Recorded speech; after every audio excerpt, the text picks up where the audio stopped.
Tahukah kalian inilah 7 pintu neraka dan para penghuninya yang sudah subscribe semoga masuk surga seperti yang dijelaskan dalam Al-Quran, hadis Nabi, dan berbagai referensi Islami. 1.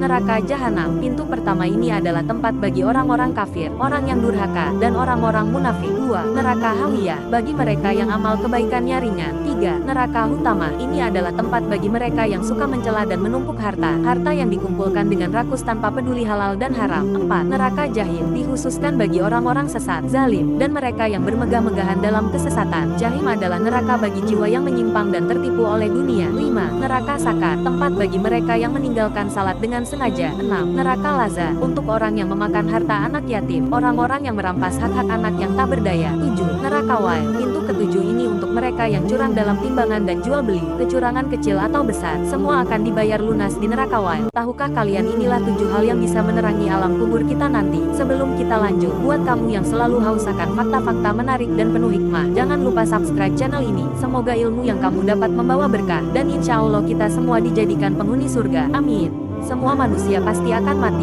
namun agama Islam memberikan tuntunan yang tak ternilai harganya untuk mempersiapkan kehidupan setelah kematian. Kita diajarkan cara agar selamat, tidak hanya di dunia, tapi juga di akhirat, termasuk di alam kubur. Nah, apa saja 7 hal yang bisa menerangi alam kuburmu? Inilah 7 hal yang bisa menerangi alam kubur kita nanti. 1. Ikhlas dalam beribadah. Segala bentuk ibadah yang kita lakukan hanya untuk Allah, tanpa pamrih, adalah cahaya pertama yang akan menerangi kubur kita. 2. Berbakti kepada ayah dan ibu. 3. Menjaga dan menjalin silaturahmi.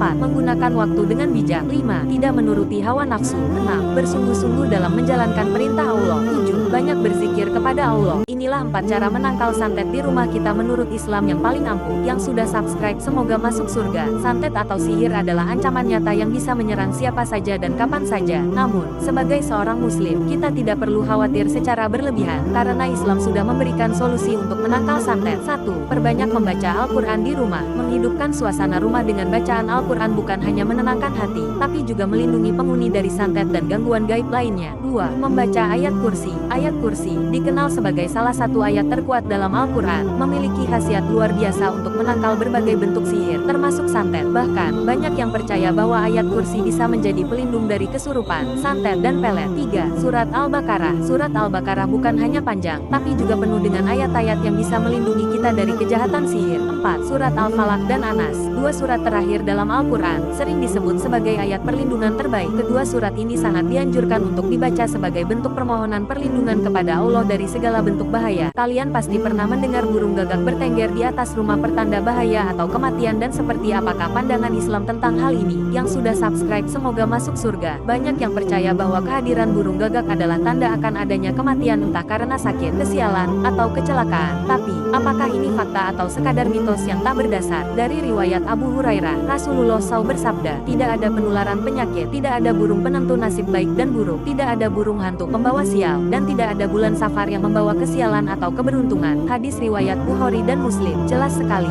ini hanyalah tahayul. Bahkan dalam Al-Quran, burung gagak dianggap sebagai makhluk yang istimewa. Hewan ini dijadikan simbol penting terkait kematian yang layak, serta pengingat bahwa setiap manusia yang meninggal harus segera dikuburkan dengan hormat. Tahukah kalian ternyata inilah amalan sebelum tidur agar terhindar dari mimpi buruk dan gangguan jin yang diajarkan Rasulullah. Buat yang belum subscribe silahkan subscribe agar channel ini semakin berkembang. Semoga yang sudah subscribe rezekinya dilancarkan Allah. Tidur adalah salah satu nikmat yang Allah berikan kepada hambanya sebagai cara untuk mengistirahatkan tubuh setelah seharian beraktivitas. Tapi tahukah kamu, tidur juga bisa menjadi ibadah yang penuh pahala jika kita mengikuti ajaran Rasulullah. Ada beberapa amalan penting yang bisa kita lakukan setiap malam sebelum tidur. Jika diamalkan secara rutin, bukan hanya tubuh yang akan segar, tetapi kita juga terlindungi dari mimpi buruk dan gangguan jin. Apa saja amalan tersebut? 1. Berwudu. Rasulullah selalu memerintahkan umatnya untuk berwudu sebelum tidur, karena wudu membersihkan jiwa dan raga kita dari hadas kecil. 2. Membaca surah Al-Ikhlas, Al-Falaq, dan An-Naas. 3 surah ini dikenal sebagai pelindung yang mampu menangkal gangguan jin dan sihir.